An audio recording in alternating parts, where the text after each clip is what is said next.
Hey everyone, welcome to 99.6 The Howl, episode 35. For the uninitiated, this is an unedited YouTube vlog discussing everything Arizona Coyotes. And not a great couple of games for the Desert Dogs. 5-4 loss to Detroit in the shootout. 3-0. They get shut out by St. Louis on Saturday night. Both games, similar themes, too many penalties. Coyotes couldn't get the momentum on their side. Too much one and done, not enough cycle game. In the Detroit game, they had about 6 penalties, and whenever the Coyotes would score a goal and get back into the game, they would just get a penalty and lose their momentum. They came back from a deficit 4 times. Every time they would score, Detroit would come back, and the Coyotes kept fighting, kept climbing back, but unfortunately, they couldn't get it done in the shootout against St. Louis. D'Angelo gets a 5 minute major in the first minute of the game.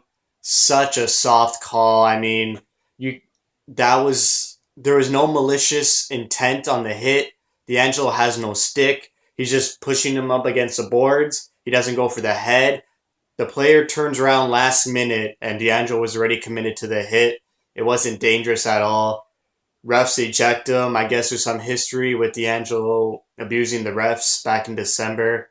So hopefully we don't see that again on the Coyotes, and hopefully Tippett doesn't punish D'Angelo for that. I mean, he was playing the body. He lost his stick. He was just doing his part. He shouldn't be punished for that, but D'Angelo's a young kid, so Tippett might take a liberty with that and bench him for a game or two on this long road trip. It's another fifth episode, so I want to do another progress report, this time on the sophomore players. The sophomore players this year are Mighty Max, the Duke, Marty Hardenook, and Louis Domingue. So when you hear those names this season, I mean, it's a lot of disappointment, a lot of uncertainty, a lot of just yeah, like I said, disappointment. You got Max Domi, who was injured for 2 months. He's got 9 goals. He's got about 30 points. His numbers are down in every category, but that's due to the injury. However, every game he plays how he should play. He's always controlling the play. He's always Max Domi in every game. He never really takes a night off. He wants the puck every game. He wants to control the ice. He has great vision. Gives his line mates opportunities to score. Him, Dvorak, and Verbata are a great line, and it's great to see them clicking so fast after Martin Hansel left. So no complaints against Domi. I wish he would fight less. I mean, he got injured because of a fight against Furland, I think, or Hathaway against Calgary. So I'd like to see him keep his gloves on and not immediately jump to his own defense. He's got other teammates that are there to fight for him, and just continue making plays and shooting the puck. Anthony Duclair, a huge disappointment. He's got 10 points, 3 goals in about 48 games. He was in Tucson for about 2 months and couldn't really get his offensive game going there either. This season is just a wash for Duclair. He has to train harder in the summer and come back next year and fight to earn a spot, because there's players biting his behind to get on this team. You got Keller, Strome, Fisher, Perlini already made the team this year, so he's going to be fighting for another spot too. So Declare's got a lot of competition. He's got to come into training camp with a lot of energy and just get back to his rookie season where he scored 20 goals, shoot the puck more, don't second guess himself, and just continue playing. He's showing some spurts of greatness, but still, it looks like he dangles himself out of position, and he keeps hitting the post, which is just bad luck.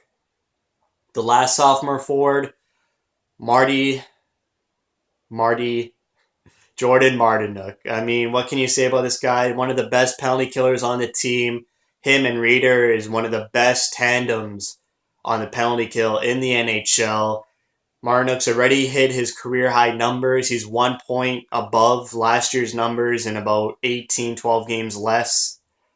So he's producing offensively, and he's just a great two-way forward. He's taken on the center role this season with Richardson, Vermette, and Hansel not on the team. So it's great to see Martinuk take on that responsibility and flourish in it. He's becoming a more of a vocal guy in the locker room, which is great to see. And he's just another great personality the team has. Him and Reed are such a good combo, and I love it when they're on the ice because you know they're gonna put the bootstraps on, get their hard hats on, just go to work, not complain, and do their job, play their role, and not complain about it, and even score some big time goals. Him and Reader do. So it's like a B plus for Martinuk.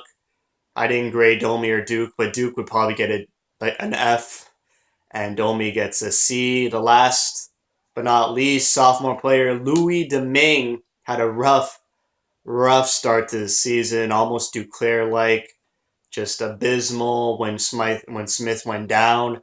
We couldn't count on him. We were relying on Peters.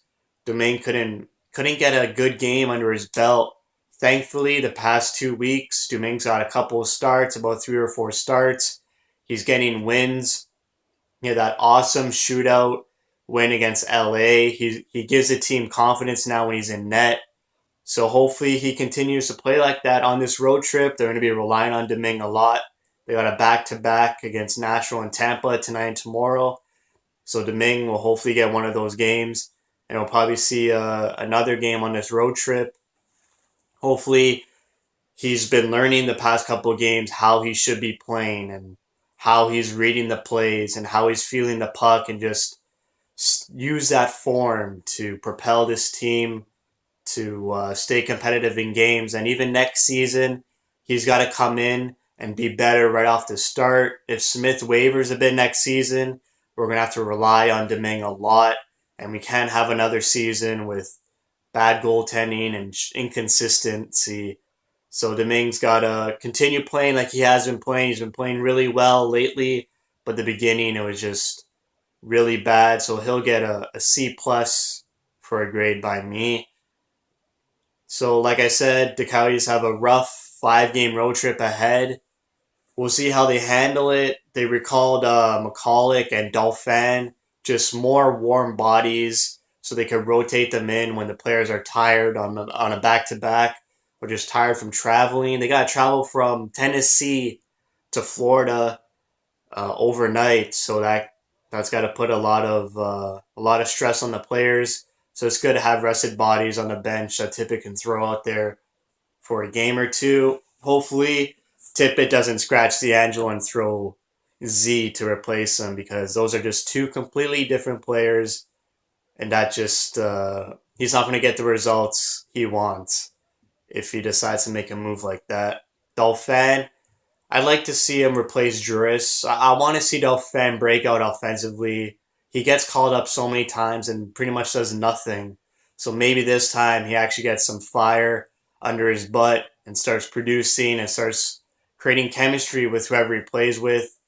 And that's all we can ask for Dauphin for this last 11, 12 games of the season. So that's it for me. Thank you for watching. Thank you for your support.